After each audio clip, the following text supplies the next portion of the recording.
Charge sheet ready అయిపోయింది sir.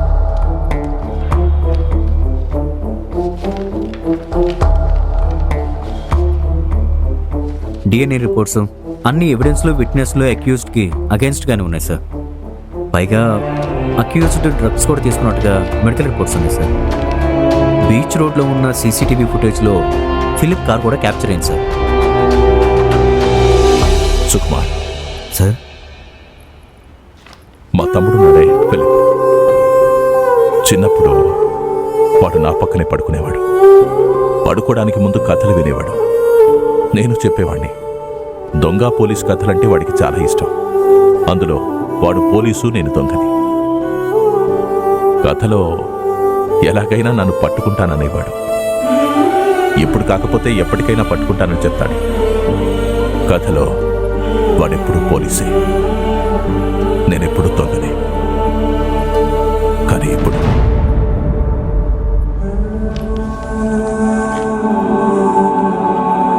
వాడొక దొంగ, హంతకుడో, డ్రగ్ ఎడిక్టో ఏదైనా కావచ్చు. కానీ నాకంటూ ఈ ప్రపంచంలో వాడు తప్ప ఇంకెవరూ లేరు. వాడిని నేను జాగ్రత్తగా చూసుకుంటాను. ఇంకెప్పుడు అలా చేయకుండా చూసుకుంటాను. ఇలా అడగటం కరెక్ట్ కాదు, కానీ వాడిని ఒక్కసారికి మనం వదిలేద్దామా? నువ్వు తలుచుకుంటే అవుతుంది. Sorry sir, no.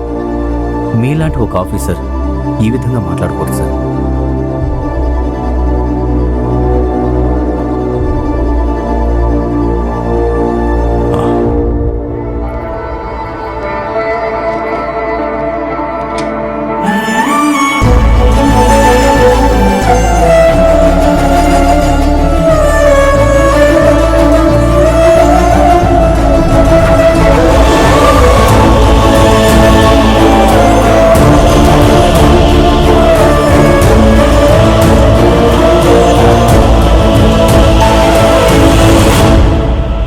Your honour, అన్ని సాక్ష్యాలు పరిస్థితులు నిందితుడికి వ్యతిరేకంగానే ఉన్నాయి. చట్టం దృష్టిలో అతనికి అనుకూలంగా ఏ సాక్ష్యాలు లేవు. ఒక అమ్మాయి ఎంతగానో తన్ని నమ్మి ప్రేమించి తన జీవితంలోకి వచ్చింది. డ్రగ్స్ కి ఎడిక్ట్ అయిన ఇతను మైకంలో ఆ అమ్మాయిని ఎంతో దారుణంగా హత్య చేయడం జరిగింది. కావున ఇటువంటి నేరస్తుడికి తగిన శిక్ష విధించాలని, అది ఇక మీదట అందరికీ ఉదాహరణగా నిలవాలని కోర్టు వారిని కోరుకుంటుంది.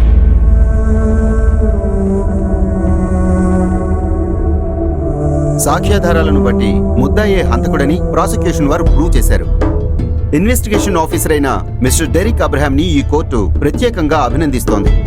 ఇంత తక్కువ సమయంలోనే ప్రాసిక్యూషన్ పనులను పూర్తి చేసినందుకు పబ్లిక్ ప్రాసిక్యూటర్ ని అభినందిస్తున్నాం. ఐపీసీ సెక్షన్ 302, 376 ప్రకారం ముద్దాయికి యావజ్జీవ కఠిన కారాగార శిక్ష, ₹1,00,000 జరిమానా ఈ కోర్టు వారు విధించడమైనది.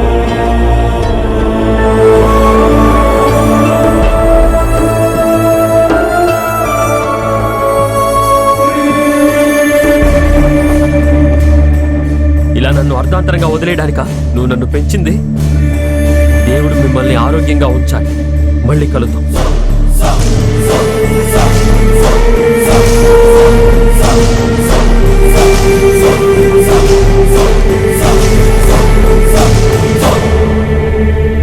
Well done officer.